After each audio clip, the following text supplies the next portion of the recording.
이제 다 함께 조용한 기도 드리심으로써 주연절 첫 번째 주일 예배를 하나님 앞에 드리겠습니다. 다 같이 기도하겠습니다. 아버지께 참되게 예배하는 자들은 영과 진리로 예배할 때가 오나니 곧 이때라. 아버지께서는 자기에게 이렇게 예배하는 자들을 찾으시느니라. 하나님은 영이시니 예배하는 자가 영과 진리로 예배할지니라. 참된 예배를 기쁘게 받으시는 주님, 이 시간 영과 진리로 예배드리는 우리에게 임하시옵소서. 우리를 거룩하게 하시고 하나님의 온전하신 뜻 가운데 살게 하옵소서. 성삼위일체 주님의 이름으로 기원합니다. 아멘. 다 함께 찬송가 14장 같이 찬송하겠습니다.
이 시간 함께 죄의 고백하겠습니다. 주님이 없으면 전부를 가졌다 할지라도 나는 아무것도 가진 것이 없는 빈털터리입니다. 세상을 호령하는 높은 권세와 지위를 얻었다 할지라도 아무것도 할 수 없는 무기력한 존재일 뿐입니다. 많이 배우고 안다 해도 아무것도 모르는 무식쟁이일 뿐입니다. 화려하고 번성한 것 같아도 실상은 초라하고 볼품없는 껍데기일 뿐입니다. 주님, 교만과 허영을 버리고 주님께 나아갑니다. 걸음마다 동행해 주시고 이끌어 주옵소서. 나의 전부이신 주 예수 그리스도의 이름으로 기도드립니다. 아멘. 이 시간 마음이 상한 자를 고치시고 회개하는 자를 용서해 주시는 주님께서 주시는 위로의 말씀입니다. 오라 우리가 여호와께로 돌아가자. 여호와께서 우리를 찢으셨으나 도로 낫게 하실 것이요 우리를 치셨으나 싸매어 주실 것이니라. 여호와께서 이틀 후에 우리를 살리시며 셋째 날에 우리를 일으키시리니 우리가 그의 앞에서 살리라. 아멘. 우리 함께 옆에서 예배드리시는 분들과 함께 사랑과 평화의 인사를 나누도록 하겠습니다. 주님의 사랑과 평화가 함께 하시길 바랍니다. 서로 같이 인사 나눕니다.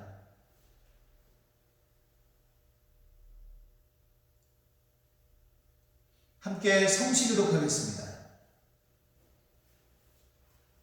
여호와여, 주의 인자하심이 하늘에 있고 주의 진실하심이 공중에 사무쳤으며 주의 의는 하나님의 산들과 같고 주의 심판은 큰 바다와 같으니이다. 여호와여, 주는 사람과 짐승을 구하여 주시나이다. 하나님이여, 주의 인자하심이 어찌 그리 보배로우신지요. 사람들이 주의 날개 그늘 아래에 피하나이다. 그들이 주의 집에 있는 살진 것으로 풍족할 것이라. 주께서 주의 복락의 강물을 마시게 하시리이다. 진실로 생명의 원천이 주께 있사오니 주의 빛 안에서 우리가 빛을 보리이다. 주를 아는 자들에게 주의 인자하심을 계속 베푸시며 마음이 정직한 자에게 주의 공의를 베푸소서. 아멘. 함께 사도신경으로 신앙 고백하겠습니다. 나는 전능하신 아버지 하나님 천지의 창조주를 믿습니다. 나는 그의 유일하신 아들 우리 주 예수 그리스도를 믿습니다. 그는 성령으로 잉태되어 동정녀 마리아에게서 나시고 본디오 빌라도에게 고난받아 십자가에 못 박혀 죽으시고 장사된 지 사흘 만에 죽은 자 가운데서 다시 살아나셨으며 하늘에 오르시어 전능하신 아버지 하나님 우편에 앉아 계시다가 거기로부터 살아있는 자와 죽은 자를 심판하러 오십니다. 나는 성령을 믿으며 거룩한 공교회와 성도의 교제와 죄를 용서받는 것과 몸의 부활과 영생을 믿습니다. 아멘.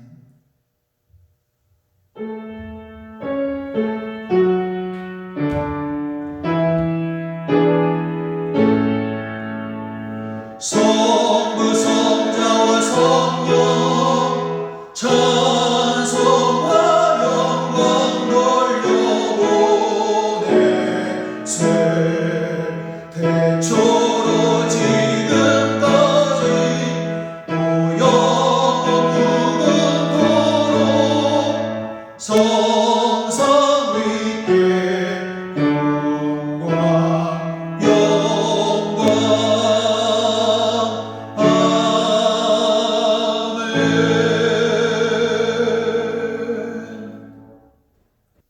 오늘 우리에게 주시는 하나님 말씀은 신약성경 마가복음 1장 4절에서 11절까지 말씀입니다. 마가복음 1장 4절부터 11절까지 말씀을 찾으셔서 같이 한 목소리로 합독하겠습니다. 마가복음 1장 4절에서 11절 말씀을 함께 읽겠습니다. 세례 요한이 광야에 이르러 죄사함을 받게 하는 회개의 세례를 전파하니 온 유대 지방과 예루살렘 사람이 다 나아가 자기 죄를 자복하고 요단강에서 그에게 세례를 받더라. 요한은 낙타털 옷을 입고 허리에 가죽띠를 띠고 메뚜기와 석청을 먹더라. 그가 전파하여 이르되 나보다 능력 많으신 이가 내 뒤에 오시나니 나는 굽혀 그의 신발끈을 풀기도 감당하지 못하겠노라. 나는 너희에게 물로 세례를 베풀었거니와 그는 너희에게 성령으로 세례를 베푸시리라. 그때 예수께서 갈릴리 나사렛으로부터 와서 요단강에서 요한에게 세례를 받으시고 곧 물에서 올라오실새 하늘이 갈라짐과 성령이 비둘기같이 자기에게 내려오심을 보시더니 하늘로부터 소리가 나기를 너는 내 사랑하는 아들이라 내가 너를 기뻐하노라 하시니라. 아멘.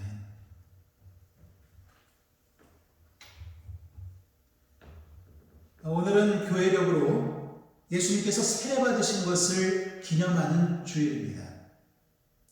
예수님께서 세례를 받으신 당시 요한은 요단강에서 자기 죄를 자복하는 이들에게 죄사함을 받게 하는 회개의 세례를 베풀었습니다. 그러나 예수님께서 세례를 받으신 것은 다른 사람들처럼 죄를 씻기 위한 세례가 아니라 오히려 반대로 사람들의 죄를 대속하기 위한 속죄 제물이 되시기 위해서 세례를 받으신 것이었습니다. 하나님 아버지께서 맡기신 사람들의 죄를 속하기 위한 사명을 감당하기 위해서 받으신 사명 위임의 세례였던 것입니다. 7절과 8절에 요한이 한 말을 보면 이러한 사실을 분명하게 알 수가 있습니다. 나보다 능력 많으신 이가 내 뒤에 오시나니 나는 굽혀 그의 신발끈을 풀기도 감당하지 못하겠노라. 나는 너희에게 물로 세례를 베풀었거니와 그는 너희에게 성령으로 세례를 베푸시리라.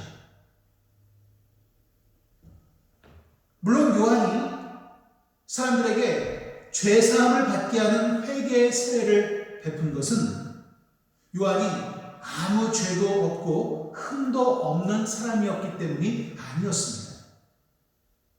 요한 역시 죄와 흠이 있는 인간이었지만 하나님께서 그에게 그러한 사명을 주셨기 때문에 감당했던 것입니다. 하지만 요한이 죄를 회개하면서 나오는 이들에게 세례를 베풀었던 그 순간만큼은 하나님의 권능에 사로잡힌 도구가 되어서 위험 있는 모습으로 사람들에게 회개하라고 외치면서 세례를 베풀었습니다. 요한이 그렇게 하나님의 영에 사로잡힌 상태에서 사명을 감당하는 동안에는 세상에 어느 누구도 두려워하지 않고 당당한 모습으로 목소리를 높였습니다. 그래서 유대의 왕 헤롯의 죄를 지적하는 일도 서슴지 않았었던 것입니다. 그는 자기 목에 칼이 들어오더라도 불의와 타협하지 않고 굽히지 않는 진정한 선지자였습니다. 그런데 그런 그가 몸둘 바를 몰라 했던 분이 계셨으니 그분은 바로 예수님이셨습니다. 요한은 예수님 앞에서 자기가 얼마나 초라한 존재인지를 말했고 자기는 예수님의 종로를 타는 것조차 감당할 수 없다고 말했습니다. 그가 그토록 예수님을 높였던 이유가 무엇입니까? 자신은 사람들에게 물로 세례를 베풀었지만 예수님은 성령으로 세례를 베푸실 분이셨기 때문입니다. 누가 요한에게 그러한 사실을 알려주었습니까? 바로 성령님이십니다. 하나님께서 친히 가르쳐 주셨습니다. 요한은 하나님께서 자기에게 가르쳐 주신 것을 사람들에게 말했던 것입니다. 성령으로 세례를 베푸신다고 하는 것은 예수님께서 성령과 하나이신 분이라는 것을 말씀하는 것입니다.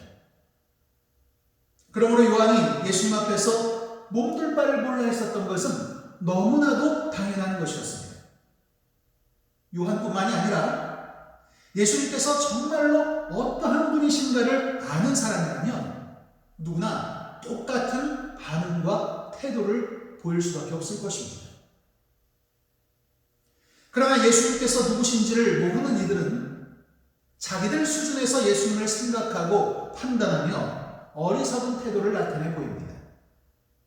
그것을 요한복음 1장 9절과 10절에서는 이렇게 말씀했습니다. 참빛 곧 세상에 와서 각 사람에게 비추는 빛이 있었나니 그가 세상에 계셨으며 세상은 그로 말미암아 지은 바 되었으되 세상이 그를 알지 못하였고. 사도 요한은 분명히 빛이 각 사람에게 비친다고 했습니다. 하나님께서 주시는 구원의 은총과 그에 따른 믿음의 결단은 각 사람에게 주어지는 것이라는 말씀입니다. 그러므로 내가 구원받지 못한 것을 남의 탓으로 돌리는 것은 있을 수가 없는 일입니다. 하나님께서는 각 사람에게 구원받을 만한 기회를 충분하게 주십니다. 그러므로 우리가 예수를 믿고 구원받은 하나님의 자녀가 되었다는 것은 이미 하나님의 크신 은총을 입고 살고 있는 것이라는 사실을 늘 잊지 말아야 합니다. 그런데 세례요한이 그토록 높여 선언한 예수님께서 요한에게 세례를 받으러 오신 것입니다.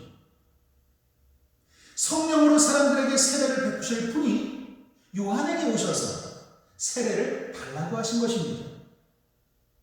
앞서 말씀드린 것처럼 예수님께서 요한에게 받으신 세례는 죄 사함을 받게 하는 회개의 세례가 아니라 온 인류의 죄를 대속하시기 위한 사명을 위임받으시는 세례였습니다.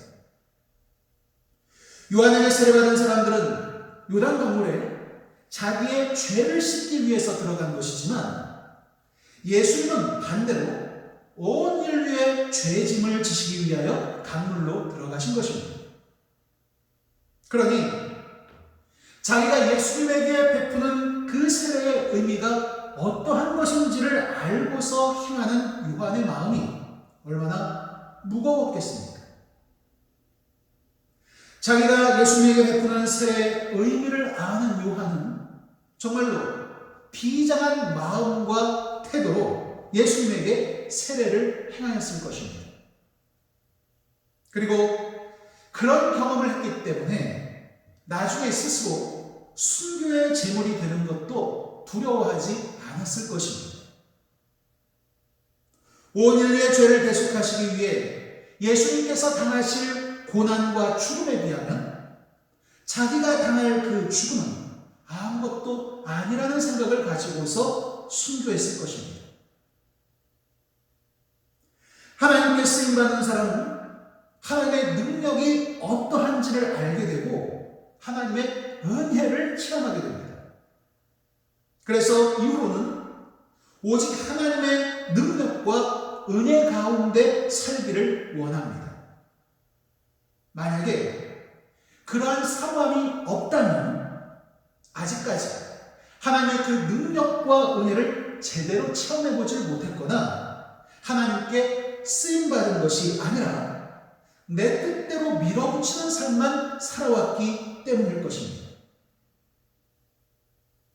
하나님께 쓰임받으면 진실로 우리 삶의 방향이 바뀌게 되고 삶의 목적이 달라집니다. 예수님께서 말씀하신 밭에 감추인 보화의 비유처럼 내 삶의 모든 것을 정리하고서라도 그 하나를 얻고 싶어하는 열망을 가지게 되는 것입니다. 여러분의 삶 가운데 이러한 신앙의 열정이 있으시기를 간절히 바랍니다. 그래서 진실로 삶의 목표를 이루는 복된 삶을 사시기를 바랍니다. 예수님께서 요한에게 세례를 받으시고 물에서 올라오실 때 하늘이 달라지고 성령이 비둘기같이 자기에게 내려오는 것을 보셨다고 했습니다. 아버지 하나님께서 그렇게 자기 마음을 드러내 보였었던 것입니다. 그리고서 하늘로부터 소리가 나기를 너는 내 사랑하는 아들이라 내가 너를 기뻐하노라고 하셨습니다. 온 인류의 죄짐을 대속하시는 사명을 받으신 예수님을 향해서 아버지 하나님께서 하신 말씀입니다. 우리는 이 장면에서 아버지 하나님과 성령님과 예수님의 관계를 볼 수가 있습니다. 예수님께서 온 인류의 죄를 대속하기 위한 사명을 감당하시겠다고 자원하셨던 것은 온 인류를 구원하시려는 아버지 하나님의 바람을 아시고 이루어드리려고 결단하셨던 것입니다. 비록 그 일이 자기 몸을 찢기시는 큰 고통과 죽음을 당하셔야 하는 일이었지만 예수님은 아버지 하나님께서 그 일을 얼마나 원하시는지를 너무나도 잘 알고 계셨기 때문에 그 일을 감당하기로 하신 것입니다. 그리고 어느 누구도 대신할 수 없는 일이라고 하는 것을 아셨기 때문에 스스로 그 일을 하겠다고 자원하신 것입니다. 하나님께서 주신 사명을 감당한다고 하는 것은 바로 그런 것입니다. 하나님의 마음을 알고 그래서 하나님과의 절대적인 관계 속에서 나만이 할 수 있는 일을 하는 것입니다. 그 일을 통해서 하나님과 더욱 깊어지는 은총을 누릴 수가 있게 되고 그러므로 내 삶의 존재의 의미와 목적이 더욱 선명해지는 일을 하는 것입니다. 다른 사람들이나 세상이 그런 나를 이해해주지 못할지라도 나에게 있어서는 그것이 최선이고 가장 영예로운 삶을 사는 것이기 때문에 선택하고 결심한 일입니다. 2021년 한 해 동안도 그러한 삶의 의미와 목적을 발견하시고 주님과 동행하는 여러분의 삶이 되시길 간절히 바랍니다. 그래서 여러분의 삶이 더욱 풍성해지고 아름다운 결실을 얻게 되시기를 간절히 바랍니다. 예수님께서 세례를 받으시고 물에서 올라오실 때에 하나님께서 하늘을 여시고 성령님을 내려 보내셨다고 하는 것은 이제부터 감당하게 되실 일이 아버지 하나님의 뜻을 이루어드리는 일이며 동시에 성령의 능력으로서 감당하게 되실 일이라는 것을 보여주신 것입니다. 그러니까 성부 하나님과 성령 하나님께서 함께 하신다는 것을 보여주신 것입니다.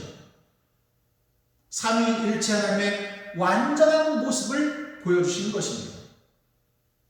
우리가 진실로 하나님의 뜻을 이루는 사명을 감당하면서 살 때에 이처럼 삼위일체 하나님께서 우리와 함께 하시는 가장 완전한 삶의 신비와 은총을 누리게 된다는 사실을 기억하시길 바랍니다. 이처럼 영화로운 비전이 이루어지는 여러분의 삶이 되시기를 간절히 바랍니다. 하나님의 일은 나 홀로 외롭게 감당하는 것이 아닙니다. 그 일을 할 때에 하나님께서 함께 해주심을 체험하게 되므로 더욱 열정적으로 능력 있게 사명을 감당할 수가 있습니다. 그리고 그 일을 통해서 주님의 몸된 교회 공동체 가운데 하나 되는 사랑을 느끼게 됩니다. 그래서 더 이상 나는 홀로 외롭게 살아가는 존재가 아니라 이처럼 하나님과 다른 이들의 사랑과 지원을 받고 있다는 사실을 알게 되고 또한 하나님과 다른 이들을 위해서 살아가는 보람을 느끼게 되는 것입니다. 본문에서 가장 멋진 장면은 바로 하늘로부터 들려오는 소리입니다. 너는 내 사랑하는 아들이야. 내가 너를 기뻐한다. 여러분 모두 이러한 하나님의 음성을 듣게 되시길 바랍니다. 하나님의 마음을 알고 하나님의 뜻대로 살아가길 원하는 우리에게 하나님께서는 너는 내 아들이다. 너는 내 딸이다. 라고 말씀해 주십니다. 내가 아들인 너를, 딸인 너를 얼마나 사랑하고 기뻐하는지 알고 있니? 말씀해 주고 계십니다. 이것은 하나님께서 사랑받기 원해서 던지신 말씀이 아니라 이미 서로 간에 깊은 사랑을 확인하면서 하시는 말씀입니다. 이러한 하나님의 음성이 여러분의 심령 가운데 들리신다면 네 아버지, 저도 주님을 너무나 사랑합니다 라고 응답하시길 바랍니다. 그 사랑 때문에 죄를 행하면서 살아가는 인간들을 포기할 수가 없고 그 사랑 때문에 죄악된 세상을 감당할 수가 있고 그 사랑 때문에 어떠한 십자가의 고난과 죽음이라도 감당할 수가 있게 되는 것입니다. 어렵고 힘든 고난의 세상과 세월을 감당하면서 살아가는 우리에게 가장 필요한 것이 바로 이 하나님의 음성입니다. 그리고 날마다 우리가 고백하면서 선포해야 할 것이 바로 아버지 하나님께 대한 우리의 사랑 고백입니다. 그 사랑으로 늘 승리하는 여러분의 삶이 되시길 바랍니다. 사람이 수도원을 방문했습니다. 수도사가 물었습니다. 어떻게 오셨습니까? 그러자 그는 자기의 딱한 사정을 이야기했습니다. 네, 저한테는 이것도 필요하고 저것도 필요하고 그래서 기도하려고 합니다. 그러자 수도사가 대답했습니다. 네, 필요한 것들을 달라고 기도하십시오.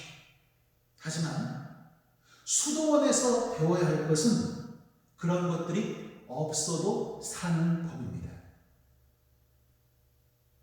데이비드 리빙스턴은 말했습니다.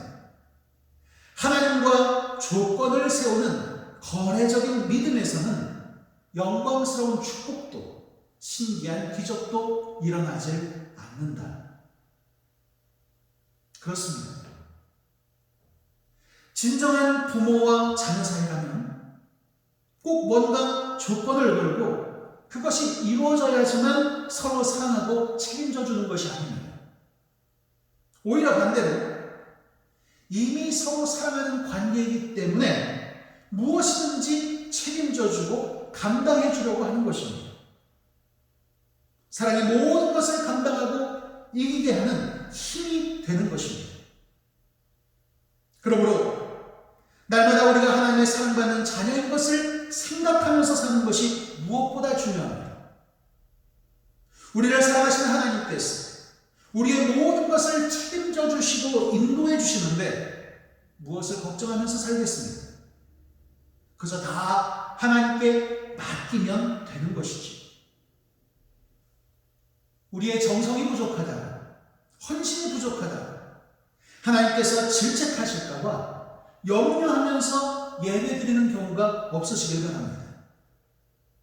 그것은 하나님을 진실로 아버지로 모시지 못한 마음입니다.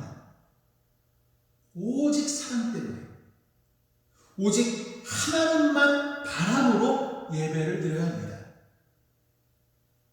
그렇게 할 때에 하나님께서 우리 예배를 기뻐 받으시고 영광 받으십니다. 그리고 예배를 통해서 우리의 기도를 들으시고 응답해 주실 것입니다. 아니, 우리가 알기도 전에 모든 것을 아시고 예비하신 길로 인도해 주실 것입니다. 너는 내 아들이라. 이 말씀은 시편 2편 7절에 하나님께서 주신 말씀이기도 합니다. 내가 여호와의 명령을 전하노라. 여호와께서 내게 이르시되 너는 내 아들이라. 오늘 내가 너를 낳았도다. 이어서 8절부터 12절에 말씀합니다. 내게 구하라. 내가 이방 나라를 내 유업으로 주리니 내 소유가 땅끝까지 이르리로다. 내가 철장으로 그들을 깨뜨리며 질그릇같이 부수리라 하시도다. 그런즉 군왕들아, 너희는 지혜를 얻으며 세상의 재판관들아, 너희는 교훈을 받을지어다. 여호와를 경외함으로 섬기고 떨며 즐거워할지어다. 그의 아들에게 입맞추라. 그렇지 아니하면 진노하심으로 너희가 길에서 망하리니 그의 진노가 급하시니 여호와께 피하는 모든 사람은 다 복이 있도다. 하나님은 하나님의 자녀된 이들에게 이방 나라를 유업으로 주시고 소유가 땅끝까지 이르게 해주겠다고 약속하셨습니다. 그의 아들에게 입맞추는 자, 다시 말해서 그리스도와 더불어 평화를 누리는 이들에게는 멸망당하지 않고 세상을 다스리게 해주겠다고 약속하셨습니다. 하나님께서 자녀된 이들에게 준 이 약속을 성취해 나가는 여러분의 삶이 되시기를 간절히 바랍니다. 우리 삶의 목적은 단지 세상에서 당하는 온갖 고난과 환난을 인내하며 감당해 나아가는 것에 있지 않습니다. 거기서 더 나아가서 아버지 하나님께 영광을 올려드리면서 사는 것이 우리 삶의 목적이어야 합니다. 하나님께서 우리를 예수 그리스도를 통해 택하셔서 자녀 삼아 주신 것은 우리로 하여금 하나님의 충만하신 사랑과 은혜 가운데 복된 삶을 살며 사람들이 죄악으로 망쳐놓은 세상을 하나님의 뜻으로 치유하고 회복시키시기 위해서입니다. 그리함으로써 우리에게 영원한 기쁨을 누리면서 살게 해주시려는 것입니다. 어렵고 힘든 나날이 계속되고 있습니다. 그러나 우리를 향하여 끊임없이 너는 내 아들, 너는 내 딸이다. 너는 내 기쁨이다. 내가 널 책임져 줄 테니 근심하지 말고 모든 일을 나에게 맡겨라. 이렇게 말씀하시는 아버지 하나님의 음성을 여러분 마음 가운데 간직하시고 믿음으로 승리하는 여러분의 삶이 되시기를 우리 주님의 이름으로 간절히 축원합니다. 이제 다 함께 결단 찬송 424장 함께 찬송하겠습니다.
내가 누구를 보내며 누가 우리를 위하여 갈고 내가 여기 있나이다. 나를 보내소서. 볼지어다 내가 세상 끝날까지 너희와 항상 함께 있으리라. 아멘. 주 예수여 오시옵소서. 함께 폐 찬송하겠습니다.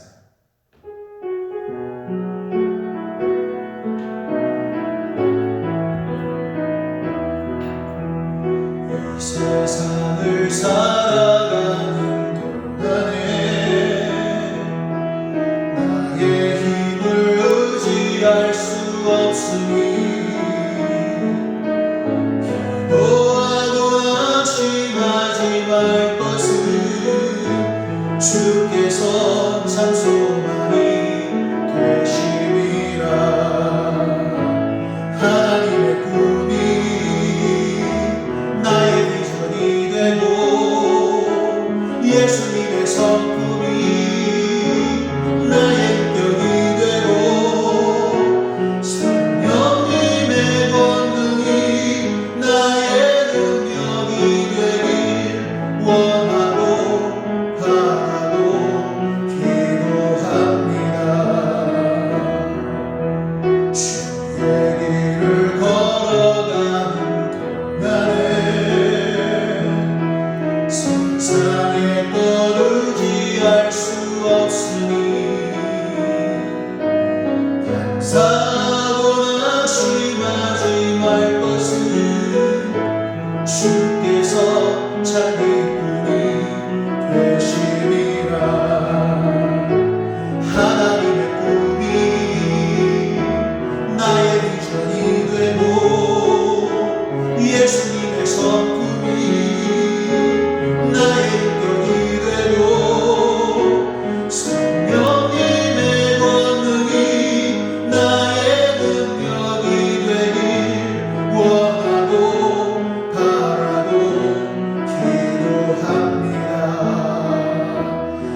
아버지 하나님의 지극하신 사랑하심과 성령님의 함께 하시는 은총이 너는 내 아들이다, 너는 내 딸이다, 너는 내 기쁨이다 라고 말씀하여 주시는 하나님의 음성을 의지하여 진실로 하나님의 기쁨이 되어 살기 원하는 우리 모두에게 이제부터 영원까지 함께 하시기를 간절히 축원하옵나이다.